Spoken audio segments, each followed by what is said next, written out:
श्री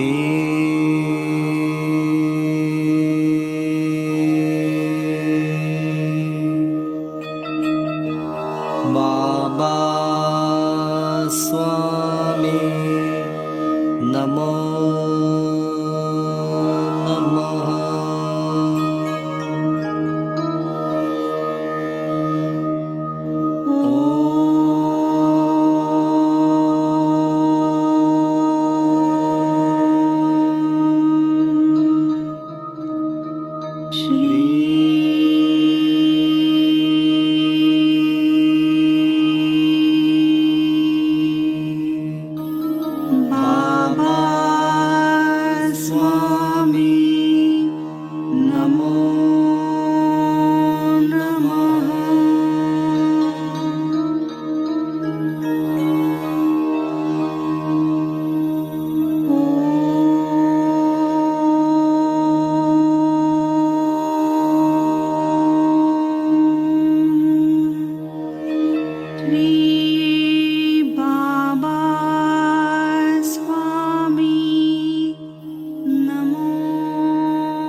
सभी पुण्यात्माओं को मेरा नमस्कार।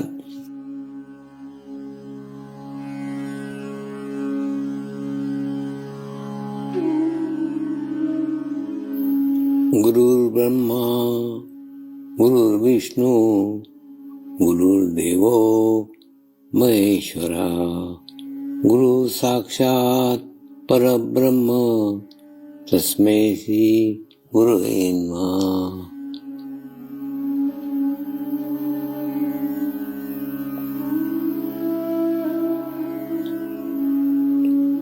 ध्यान की उस स्थिति में जाएंगे जहाँ शरीर भाव पूर्णतः समाप्त हो जाता है।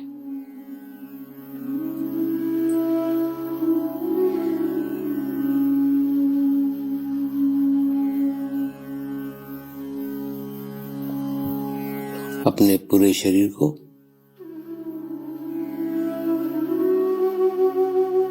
पूर्णतः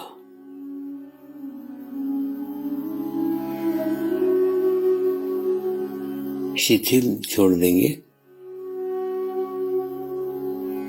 एकदम रिलैक्स हो जाइए।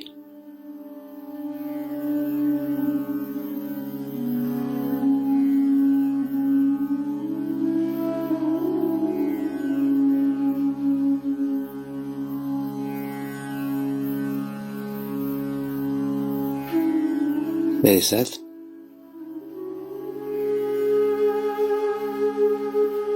मंत्र का उच्चारण करेंगे।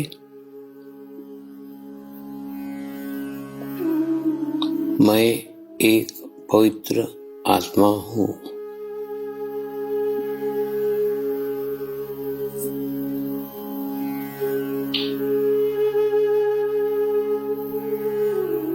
मैं एक शुद्ध आत्मा हूँ।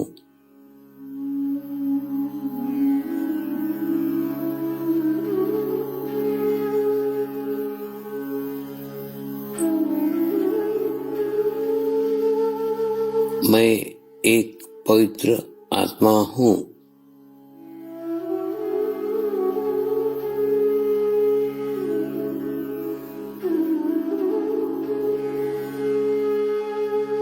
मैं एक शुद्ध आत्मा हूँ।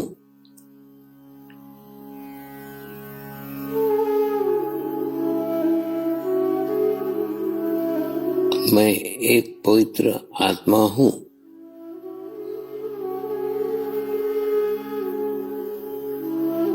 मैं एक शुद्ध आत्मा हूँ।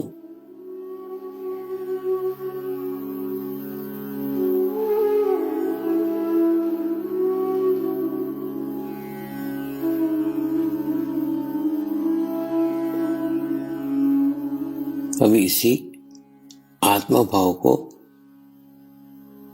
बनाए रखते हुए गुरु मंत्र का उच्चारण करेंगे।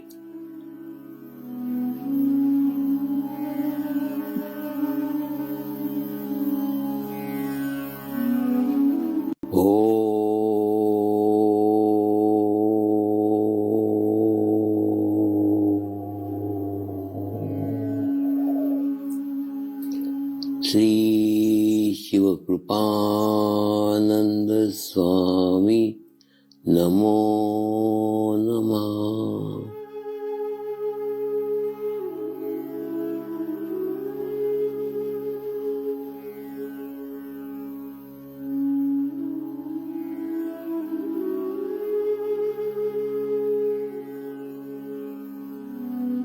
ओम श्री शिव कृपानंद स्वामी नमो नमः।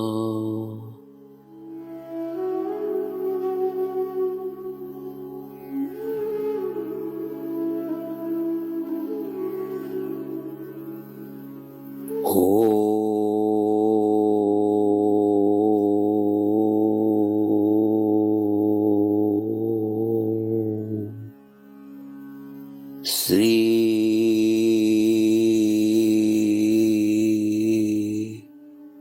शिव कृपानंद स्वामी नमो नमः।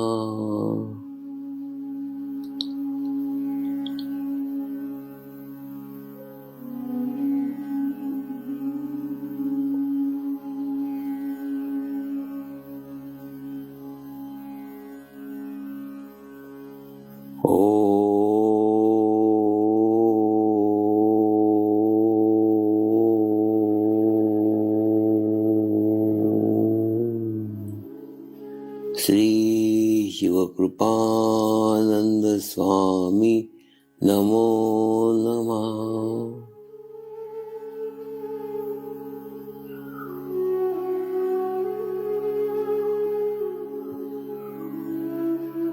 ओम श्री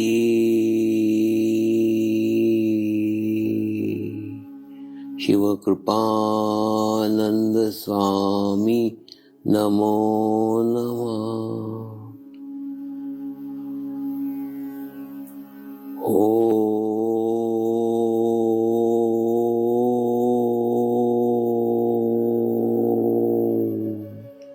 श्री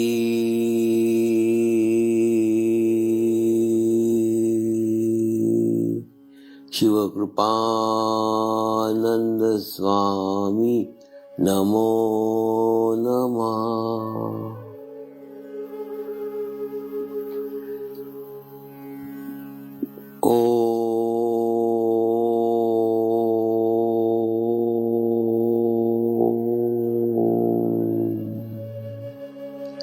श्री शिव कृपानंद स्वामी नमो नमः।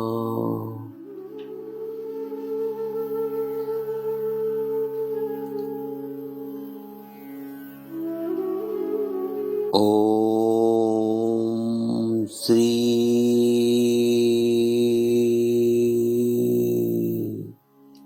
शिव कृपानंद स्वामी नमो नमः।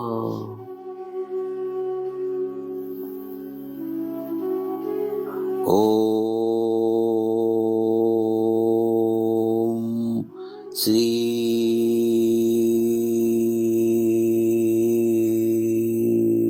शिव कृपानंद स्वामी नमो नमः।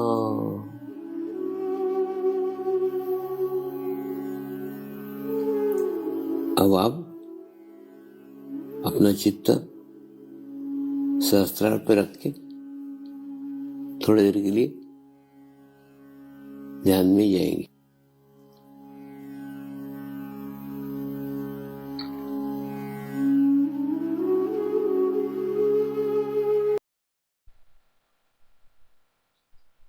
जब भी मुझे लगता है कि मुझे एकांत चाहिए, मैं कुछ करना चाहता हूँ, कुछ लिखना चाहता हूँ, मैं भी जाके आश्रम में जाके रहता हूँ। अभी रहने वाला हूँ, गुरु पूर्णिमा समाप्त हुई कि वहीं जाके रहने वाला हूँ, क्योंकि मेरे पुस्तक का कार्य बंद हो गए। ये जो पुस्तक आज गुरु माँ ने विमोचन किया, ये 45 दिन में लिखी गई थी। वास्तव में इसमें जो कुछ लिखा गया है,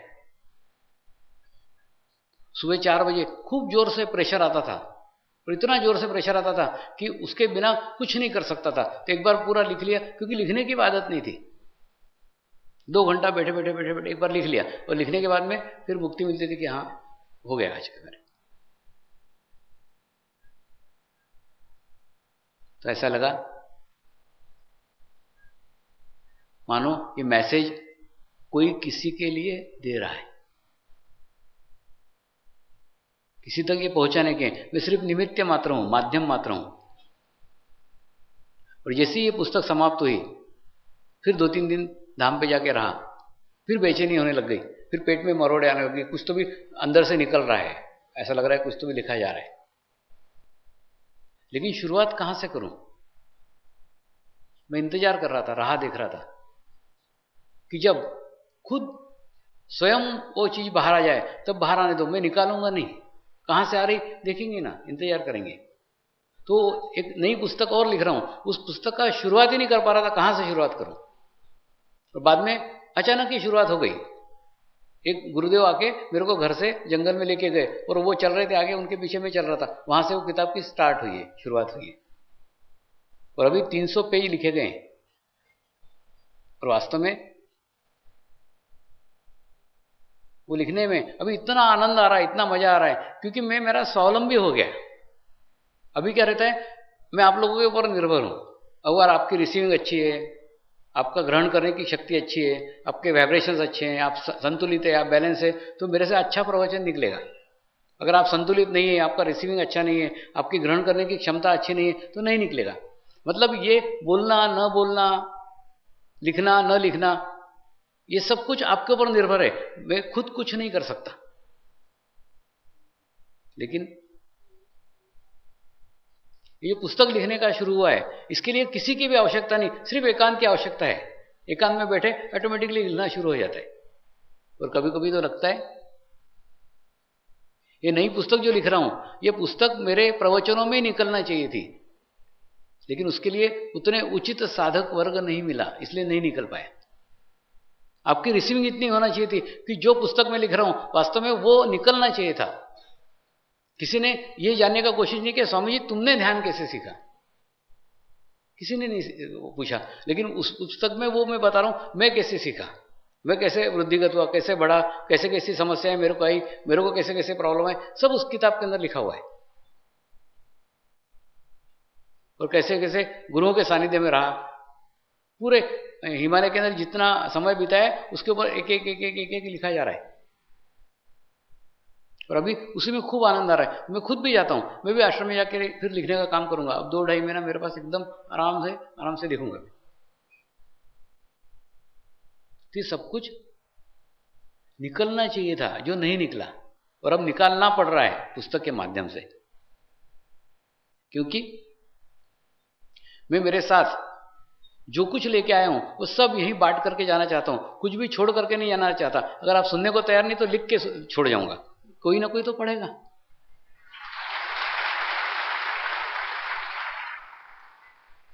ठीक इसी प्रकार से वो मूर्ति की भी स्थापना की है। वो मूर्ति की स्थापना का उद्देश्य कि जो कुछ शक्तियां हैं वो शक्तियां कहीं तो भी संग्रह करके जाओ। कई सदगुरु आते हैं अपने साथ विराट शक्तियां लेके आते हैं, और वो शक्तियां लेके ही चले जाते हैं, क्योंकि उनके लिए कोई कदरदान नहीं मिलता। तो न मिले, कोई ना कोई तो आएगा, आज नहीं आएगा 100 साल बाद आएगा, 200 साल बाद आएगा, कोई ना कोई ग्रहण करने को आएगा। और जो आएगा उसके लिए वो एक अनुपम उपहार रहेगी, कि उसके लिए संजोया हुआ खजाना मिलेगा। क्योंकि मुझे भी ऐसे कोई छोड़ करके गया था, जब वो मैं लेके आया हूं वो लेके जाना नहीं चाहता, वो छोड़ करके जाना, पूरा खाली होके जाना चाहता हूं, यहां से कुछ भी साथ नहीं ले जाना चाहता।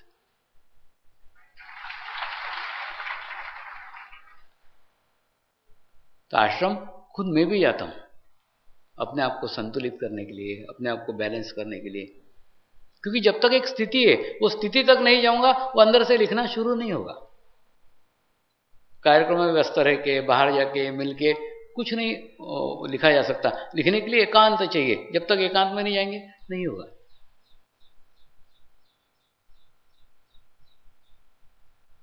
कभी कोई व्यक्ति भविष्य की योजनाओं में अपना धन लगाता है, अपनी शक्ति लगाता है,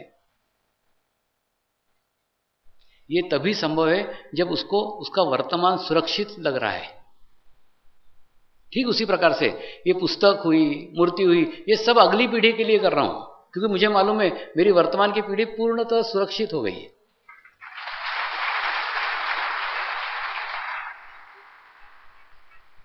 इसलिए आगे का सोच रहा हूं, आगे का देख रहा हूं। तो आश्रम वो स्थान है जहां जाके आप अपने आप को संतुलित कर सकते हो, जहां जाके आप अपने आप को बैलेंस कर सकते हो। लेकिन आवश्यकता है वहां आप आपके अहंकार के ऊपर नियंत्रण प्राप्त करें, आपके ईगो के ऊपर नियंत्रण प्राप्त करें, क्योंकि आपका अहंकार आपको सामूहिकता से अलग करता है। कोई भी तर्क दे, कोई भी ज्ञान दे, कोई भी बुद्धि दे, जहां आपको अलग करने का कोशिश किया कि आपका स्वरूप एक बूंद जैसा हो जाता है, और बूंद हो गए तो आप सागर से विभक्त हो गए, और जहां विभक्त हो गए वहां नष्ट होने की संभावनाएं अधिक है। इसलिए अहंकार पे नियंत्रण करने के लिए, अपने ईगो पे नियंत्रण करने के लिए आप अपने गुरु आप खुद बनिए, आप आपका निरीक्षण कीजिए। और दूसरा, कई बार आदमी का अंदर का अहंकार, विशेषतः साधकों का अहंकार, उसको गलत दिशा देता है। यह अहंकार थोड़ी है, ये तो तेरा स्वाभिमान है, इज्जत है तेरी, ये कोई अहंकार है क्या? वो उसको ही बताता है, उसको संतुष्ट करता है। अहंकार और स्वाभिमान में एक छोटी सी लकीर, एकदम पतली सी लकीर है, कुछ अंतर नहीं है। स्वाभिमान और अहंकार, इन दोनों में बिल्कुल अंतर नहीं है, एकदम बारीक सी रेखा है। कब वो रेखा हम पार कर जाते हैं हमको ही हमारा पता नहीं चलता। तो आपको भी आपके अंदर का अहंकार अगर ये बता रहा हो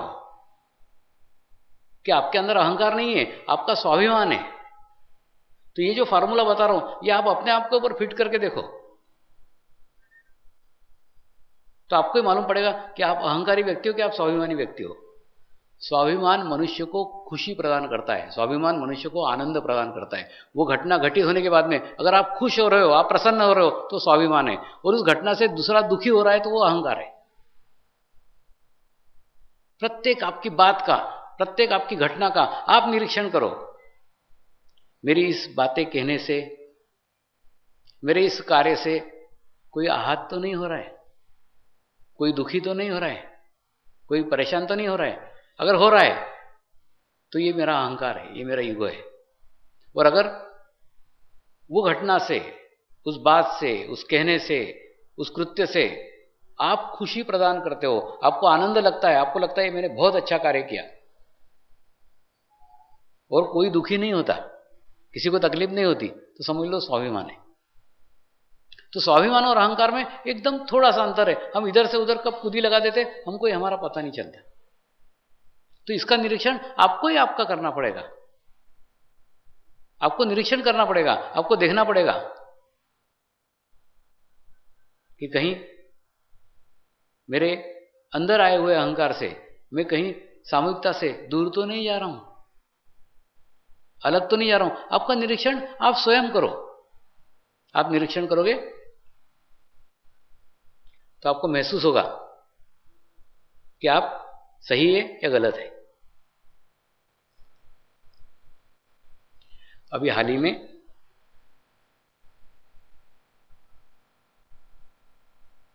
ये ट्रस्टियों की मीटिंग हुई,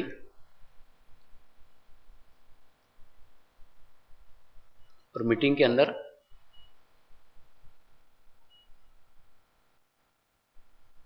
एक बात सभी ट्रस्टियों ने मान्य की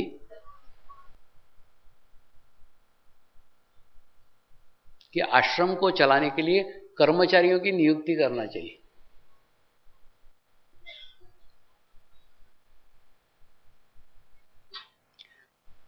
एक वांट तैयार की गई, आवश्यकता है इतने मैनेजर, इतने अकाउंटेंट, इतने ड्राइवर, इतने चपरासी, इतने किचन में लगने वाले व्यक्ति।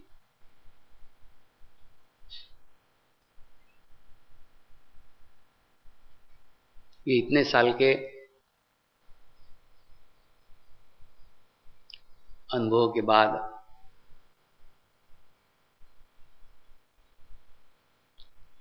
अभी ऐसा क्यों लगने लग गया कि कोई कर्मचारी नियुक्त करना चाहिए?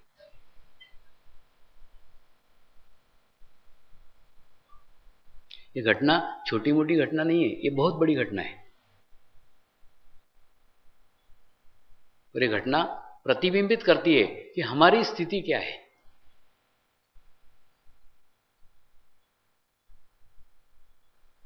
साधारणतः जो साधिक कमिटमेंट करते हैं, जो आश्वासन देते हैं कि ये कार्य मैं करूंगा या मैं कार्य करूंगी,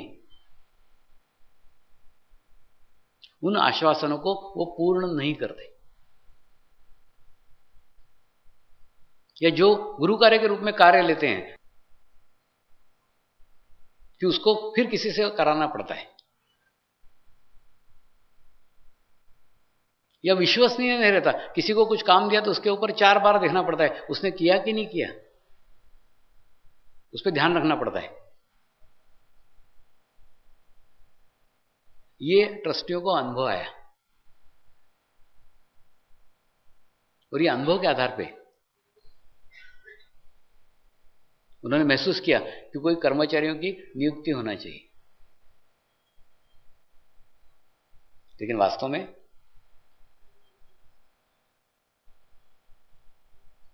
ये नियुक्ति साधकों की हार है कि साधक कबूल कर रहे हैं कि हम एकदम निकम्मे हैं, हमारे यहाँ पे कर्मचारी नियुक्त करो, हम नहीं चला सकते ट्रस्ट, हम नहीं चला सकते आश्रम।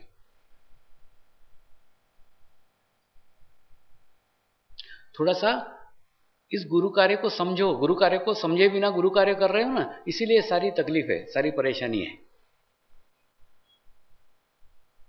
जो हम हमारे दैनिक जीवन में कार्य करते हैं, ये शरीर से किया गया, शरीर के लिए कार्य है। और गुरु कार्य आत्मा से किया गया, आत्मा के लिए कार्य है। आप आपके आत्मा के लिए कार्य कर रहे हो, आप आपके आत्मा संतुष्टि के लिए कार्य कर रहे हो, तो कार्य तो सर्वोत्तम होना चाहिए। उससे बेटर, उससे अच्छा कोई दुनिया में कर ही नहीं सके, ऐसा कार्य गुरु कार्य होता है।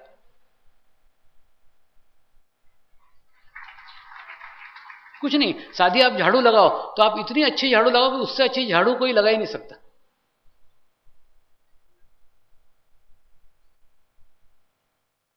जो टाइम दिया उस टाइम पे आओ, जो कार्य दिया वो कार्य सर्वश्रेष्ठ करो, जो आश्वासन दिया उस आश्वासन को पूर्ण करो।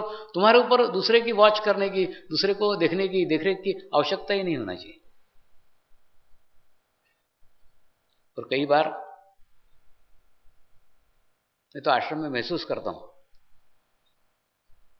साधकों की संख्या कई गुना बढ़ रही है और कार्यकर्ताओं की संख्या उतनी की उतनी है। आज से 6 साल पहले जितने कार्यकर्ता थे उतने कार्यकर्ता आज भी है, वही 4 लोग दौड़ते रहते, वहां नहीं बढ़ रहे। और नहीं बढ़ रहे हैं तो सारा लोड उन्हीं के ऊपर आ रहा है। तो फिर वो नए नए धंधे निकालते हैं कि अब कर्मचारी रखना चाहिए, क्या करें, क्योंकि साधकों के भरोसे नहीं रख सकते।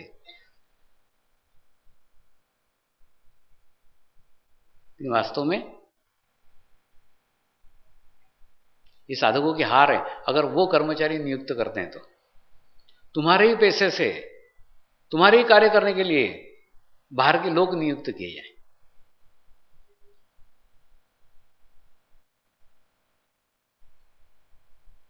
वास्तव में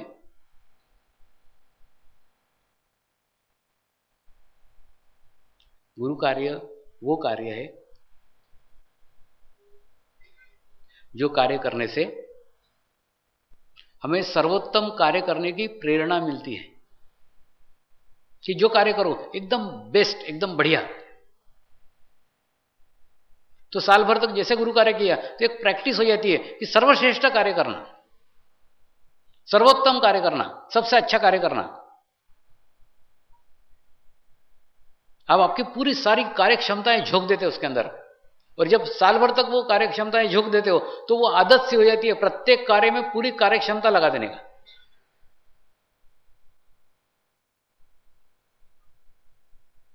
तो ऐसी पूरी कार्य क्षमता से जब आप कोई कार्य करोगे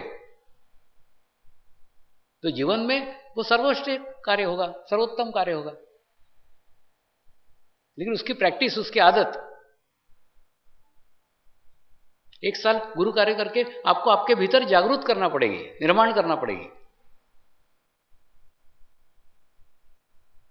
जब तक वो निर्माण नहीं करते तब तक वो संभव नहीं है। तो गुरु कार्य एक वो कार्य है जिस कार्य करने से सर्वोत्तम कार्य करने की पद्धति आप आपके अंदर विकसित कर लेते हैं, आप आपके अंदर की सारी कार्य क्षमताएं विकसित कर लेते हैं। दूसरा, किसी को दिखाने का भाव नहीं रहता है।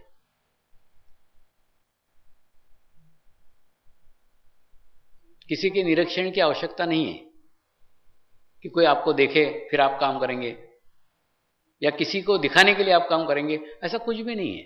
आप आपके आत्मसंतोष के लिए कार्य कर रहे हैं, जिससे आपको आत्मिक शांति मिल रही है, आपकी आत्मा सशक्त हो रही है, आपकी आत्मा स्ट्रांग हो रही है। वो कार्य करके आपको आत्मानंद मिल रहा है, इसलिए वो कार्य कर रहे हैं। मनुष्य के अंदर अपार शक्तियां विद्यमान हैं, सिर्फ उन शक्तियों को जागरूक करने की आवश्यकता है। लेकिन जब तक जागरूक करने के लिए सही दिशा नहीं मिलेगी तब तक वो जागरूक नहीं हो सकती, क्रियान्वित नहीं हो सकती। क्रियान्वित होने के लिए उनके पास एक उद्देश्य होना चाहिए, और वो उद्देश्य गुरु कार्य है। मेरी इच्छा है प्रत्येक मनुष्य ने अपने जीवन का 1 साल आश्रम के लिए देना चाहिए, और वो उसके जीवन का सर्वश्रेष्ठ कार्य होगा। और फिर एक अच्छा कार्य करने की उसको आदत लग जाएगी, फिर वो जीवन में सब जगह जाएगा तो अच्छा ही कार्य करेगा, सर्वोत्तम कार्य करेगा, सर्वश्रेष्ठ कार्य करेगा। उसकी प्रैक्टिस, उसकी आदत इससे डाली जा सकती है। कई बार आप देखते हो आश्रम में नए नए नियम बनते रहते। इस साल ये नियम, अगले साल फिर एक और नया नियम, फिर एक और नया नियम।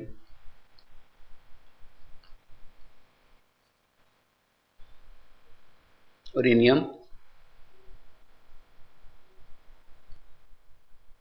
आप ही के कारण निर्माण होते रहते हैं। जैसे जैसे समस्या आई, जैसे जैसे प्रॉब्लम्स आए,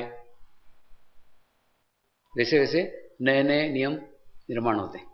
कितना भी अच्छा करना चाहे, कितना भी अच्छी सुविधा देना चाहे, कितनी भी अच्छी फैसिलिटी देना चाहे, कितना भी अच्छा करना चाहे, तब तक, लेकिन जब तक आप सहयोग नहीं करते, आप उसमें शामिल नहीं होते, आप उस सहयोग में अपने आप को नहीं झोंकते, तब तक कुछ भी करने जाओ तो लेने के देने ही पड़ जाते। और ऐसे अनुभव उनको भी आ रहे हैं, और अनुभव आने के बाद में फिर वो कुछ तो भी नया नियम बनाते हैं। अभी एक उदाहरण आपको देता हूं। अभी हाल ही में बालिकाओं का एक शिविर संपन्न हुआ। कुछ नहीं, 1-2 दिन का आश्रम में शिविर का आयोजन किया गया था। निःशुल्क शिविर था, 2 दिन रहना, खाना पीना सब निःशुल्क था, कुछ नहीं था। और बालिकाओं के लिए अच्छा शिविर का आयोजन किया गया था। और शिविर के बाद ट्रस्टी आके रोने लग गए, स्वामी जी देखो लड़कियों ने इतना नुकसान कर डाला हमारा।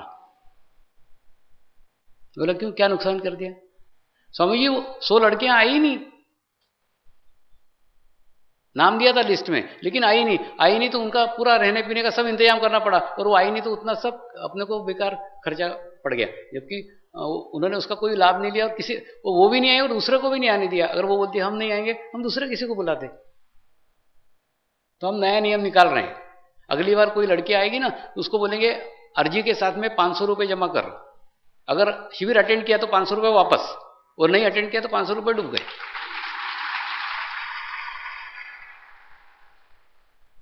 अब देखो ये नया नियम निकला। तो क्या बोलते हैं, जैसा तेरा गाना वैसा मेरा बजाना। तो तुम ऐसे नियम क्यों निर्माण करते हो? ये निर्माणों के जनक तुम ही हो। तो ऐसे कुछ कुछ नए नए करते, मैंने वो लड़कियों ने कम से कम इत्तला तो देना थी, बताना था तो कि हम नहीं आने वाली है, तो नहीं व्यवस्था करते। ऐसा छोटे छोटा रहता है, ये छोटी छोटी बातों का बहुत बड़ा बड़ा इफेक्ट होता है। दूसरा, अधिक नियम बन रहे हैं ना, इसका अर्थ ये कि वर्कलोड बहुत है। जो लोग कार्य कर रहे हैं ना, वो कार्य करने वाले लोग कम है, और कार्य जिनके लिए हो रहा है वो लोग ज्यादा है, तो उनका लोड उनके ऊपर आ रहा है, और लोड आने के कारण वो नए नए नियम बना रहे हैं, ये नियम वो नियम वो नियम। दूसरा,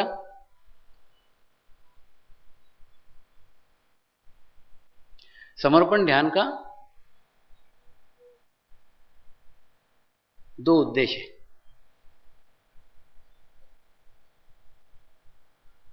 एक उद्देश्य कि आप आपका भूतकाल भूल जाओ, भूतकाल समर्पित करना।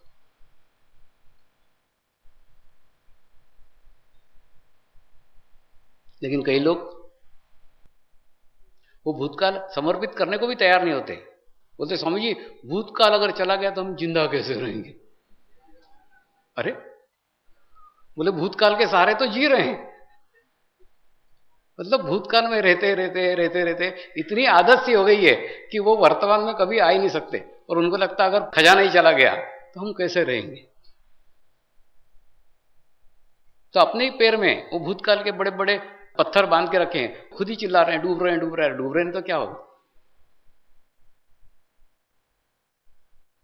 इसलिए मैं कहते रहता हूं कि आप आपका भूतकाल समर्पित कर दो। क्यों कहते रहता हूं? इसीलिए क्योंकि भूतकाल को आपको छोड़ना होगा। जब तक उसमें से निकलेंगे नहीं, जब तक वर्तमान में आएंगे नहीं, और जब तक वर्तमान में नहीं आएंगे ध्यान संभव ही नहीं है। ध्यान करने के लिए वर्तमान में आना आवश्यक है, प्रेजेंट में आना आवश्यक है। और दूसरा है आसक्ति। भूतकाल को छोड़ दो और आसक्ति को भी कोई जगह मत दो। आपके मन में किसी प्रकार की कोई आसक्ति नहीं होना चाहिए। मैं ये नहीं कहता कि ये आसक्ति छोड़ दो दूसरी आसक्ति पकड़ लो, आसक्ति ही नहीं होना चाहिए किसी भी चीज की। नहीं, आसक्ति कभी अच्छी नहीं हो सकती, कोई भी आसक्ति अच्छी नहीं हो सकती। तो आसक्ति के लिए भी नया नियम। अभी इस गुरु पूर्णिमा में बहुत सारे साधकों की ओर से ये ट्रस्टियों पे इतना प्रेशर आया कि हमको पूजा में भाग लेने दो। ट्रस्टी परेशान, स्वामी जी अब कैसे करें गुरु पूर्णिमा? सभी बोल रहे हैं इसको दे तो वो नाराज हो जाएगा, उसको दे तो वो नाराज हो जाएगा। खूब सारे लोगों का प्रेशर।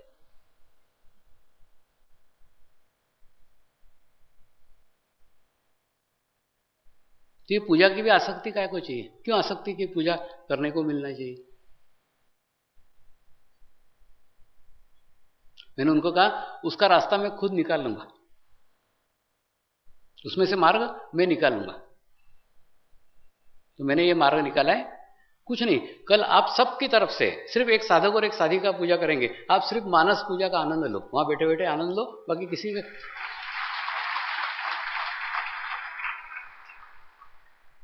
और अब कल्पना करो ना, प्रत्येक लड़की सोचे, प्रत्येक बहन सोचे, प्रत्येक भाई सोचे कि आप मंच के ऊपर आए हो और आप पूजा कर रहे हो। मन से करो ना, मानस पूजा के लोग किसने रोका है? और सब जने उस पूजा के अंदर शामिल हो जाओ। कुछ चंद लोगों को शामिल करने की क्या आवश्यकता है? तो एक प्रतिनिधि के रूप में सिर्फ एक साधक साधिका पूजा करेगी। आप सिर्फ चित्त से जुड़े रहो। चित्त से जुड़ना बहुत बड़ा है। कल इसी प्रकार की पूजा का हम अवलोकन करेंगे। अब उसके अंदर शामिल हो जाओ, अपने अस्तित्व को पूर्ण छोड़ दो। और दूसरा, आप बड़े बनो ना, छोटी छोटी चीजों की आसक्ति मत रखो। और तुम्हारी आसक्ति किसी दिन मेरे को देह त्याग करने को मजबूर कर देगी। जिस दिन तुम्हारा इस देह के प्रति आसक्ति दिखेगा ना, मैं छोड़ दूंगा। क्योंकि मुझे सबसे ज्यादा प्रिय आप हैं। आपके बीच में कोई भी चीज रोड़ा नहीं बन सकती, मेरा शरीर के भी उसके बीच में रोड़ा नहीं बन सकता।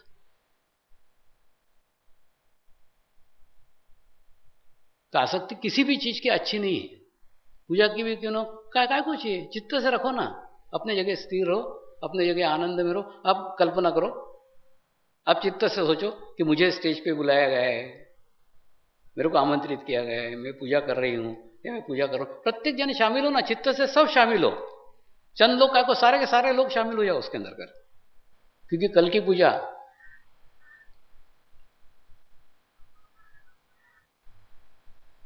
एक ऐतिहासिक पूजा है। कल मैं नहीं, वो रहेंगे।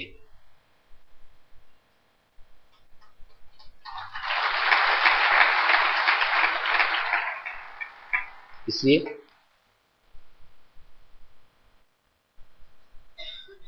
मेरे सामने जैसे रहते हो वैसे रहते हो, उनके सामने ऐसे मत रहो। और कल के त्रिवेणी संगम में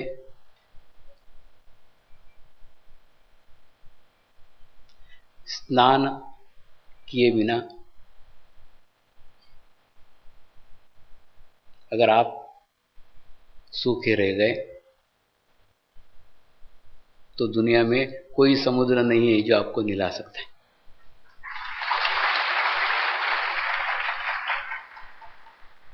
कल प्रत्येक जन इसमें डुबकी लगाओ, प्रत्येक जन उसमें शामिल हो जाओ। अपने, मैंने बताया ना, शामिल होना आपके हाथ में। वहां पे मैं कोई हथेली नहीं लगा सकता, आपको ही शामिल होना पड़ेगा। अपने अस्तित्व को पूर्णतः शून्य कर लो और शून्य करके उसमें शामिल हो जाओ। अगर तैरना है तो तैरने के लिए नदी में कूदना ही पड़ता है। नदी में कूदे बिगर, आप सोचो कितने भी किताबें पढ़ लो, इस प्रकार से तैरते हैं, ऐसे पहले ये हाथ मारते हैं, फिर वो हाथ मारते हैं, फिर वो पैर मारते हैं। कितना भी लिखा हो, कितने भी पुस्तकें हो, कितना भी साहित्य आपने तैरने के ऊपर पढ़ा हो, या कितना भी तैरना सिखाने वाला आपका टीचर हो, आप तैरना तब तक नहीं सीख सकते जब तक आप पानी में कूदते नहीं। तो जिस प्रकार से तैरना सीखने के लिए पानी की आवश्यकता है, बिना पानी के कोई नहीं तैर सकता, ठीक उसी प्रकार से ध्यान में जाने के लिए सामूहिकता की आवश्यकता है, कलेक्टिविटी की आवश्यकता है। जब तक आप सामूहिकता में नहीं जाते, जब तक आप कलेक्टिविटी में नहीं जाते, तब तक आप ध्यान में जा ही नहीं सकते।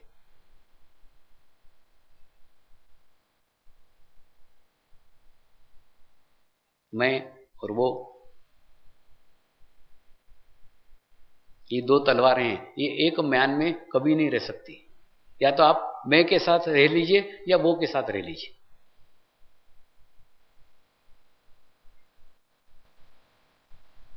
मैं के साथ आप अकेले रहेंगे,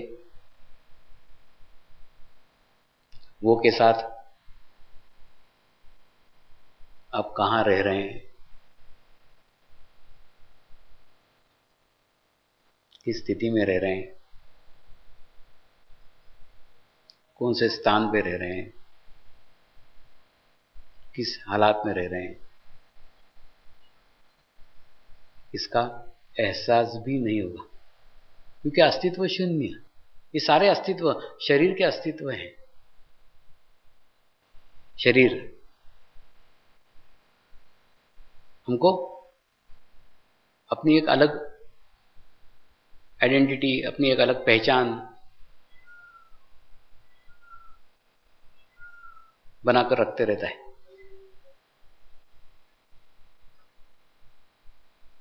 कई बार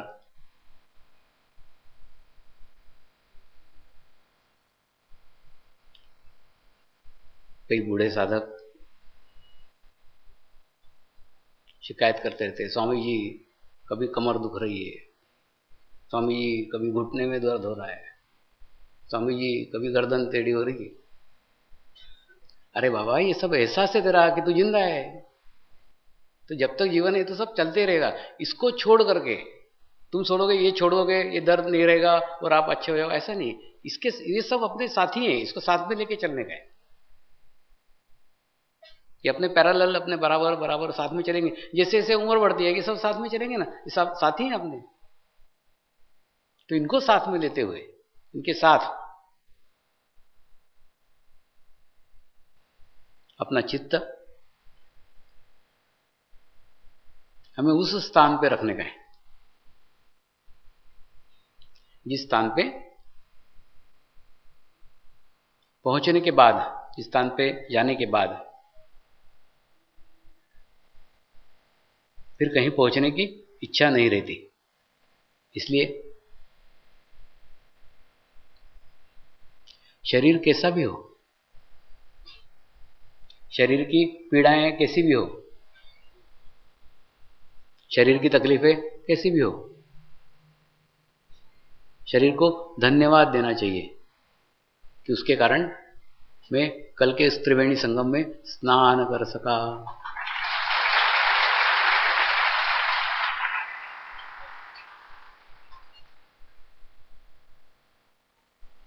क्योंकि बिना शरीर के स्नान असंभव है।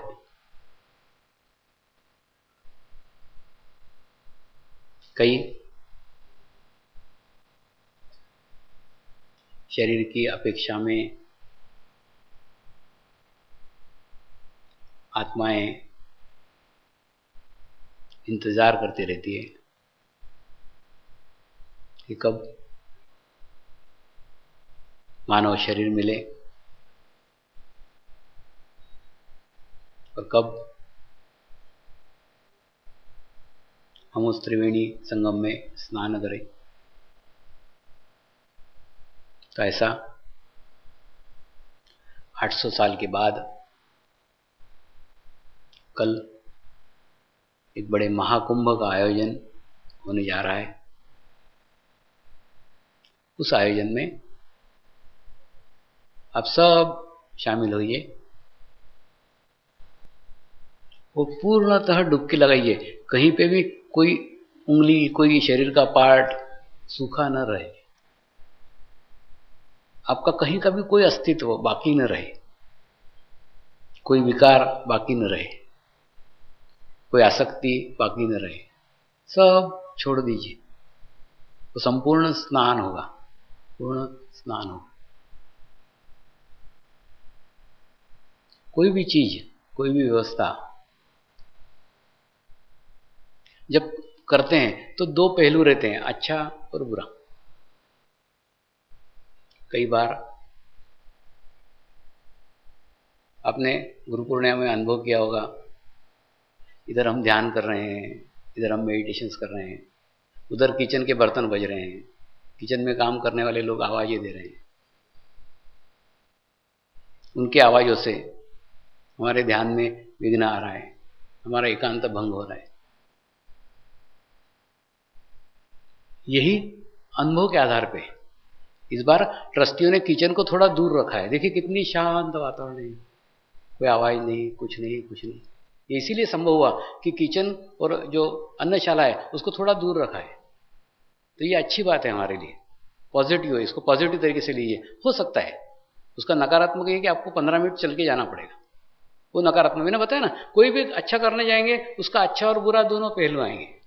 तो बुरा ये कि आपको 10-15 मिनट चलना पड़ेगा, जाना पड़ेगा, थोड़ा शरीर को कष्ट देना पड़ेगा, खाने के बाद में थोड़ा चलते हुए वापस आना पड़ेगा है। लेकिन अच्छा ये कितनी शांति है, देखो कितना एकांत है, एकदम आपको एक अच्छा शांत प्रिय वातावरण मिल रहा है। क्योंकि कल का कार्यक्रम एक महत्वपूर्ण कार्यक्रम है। उस महत्वपूर्ण कार्यक्रम में एकांत की बहुत आवश्यकता है। थोड़ी देर के लिए भी आपका चित्त इधर उधर मत जाने दीजिए और एक अच्छे अनुशासन के साथ आप प्रसाद को ग्रहण कीजिए। प्रसाद को ग्रहण करके आइए और दूसरा, कल मैं आप बोलो उतने देर तक बैठे रहूंगा, लेकिन नमस्कार में जल्दी मत कीजिए। कई बार मेरे को कभी कभी लगता है कि मैं तो खिलाने को बैठता हूं, सामने वाले को ही जल्दी रहती, क्या जल्दी रहती और कहाँ जाने का रहता है मेरा समझ में नहीं आता है। नमस्कार गुरु पूर्णिमा का सबसे अच्छा समय, सबसे अच्छा मुहूर्त, अच्छा टाइम वो नमस्कार का रहता है। उसी समय आपको हड़बड़ हड़बड़ हड़बड़ हड़बड़ पता नहीं ऐसे दंगा करते हो कि कुछ पूछो मत। और जाओगे कहाँ, कहाँ जाने का, रहने का तो है ही ना, 3 दिन तो यहीं रहने का है, तो यहाँ जल्दी नमस्कार किया ना बाद में किया, क्या फर्क पड़ता है। शांति के साथ करो, आराम के साथ करो और आराम से जाओ। तो उसमें उस आनंद को मत ये करो, मैं देना चाह रहा हूं लेकिन आप लेने को ही तैयार नहीं रहते, आपका चित्त नहीं रहता, आपका धक्का मुक्की आवाज, ये शोरगुल ऐसा चलता रहता है कि ऐसा लगता है कि क्या बोलते हैं ना, किनको दे रहे हैं, कोई लेना ही तो नहीं चाहता, किसको देने का। तो देने के लिए जब मैं बैठा हूं तो आप लेने का मानस बनाओ ना, आपके लेने की तैयारी करो, लेने की इच्छा से आओ। मैं तो पूरा लुटाने को तैयार हूं, सिर्फ लूटने को आप कल तैयार होना चाहिए। नमस्कार।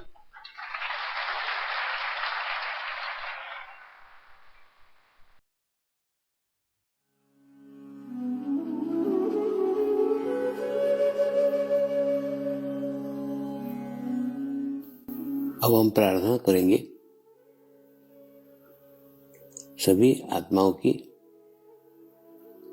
आत्म उन्नति हो, आध्यात्मिक प्रगति हो,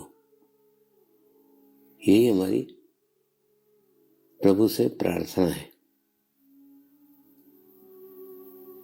नमस्कार। जय आत्मेश्वर।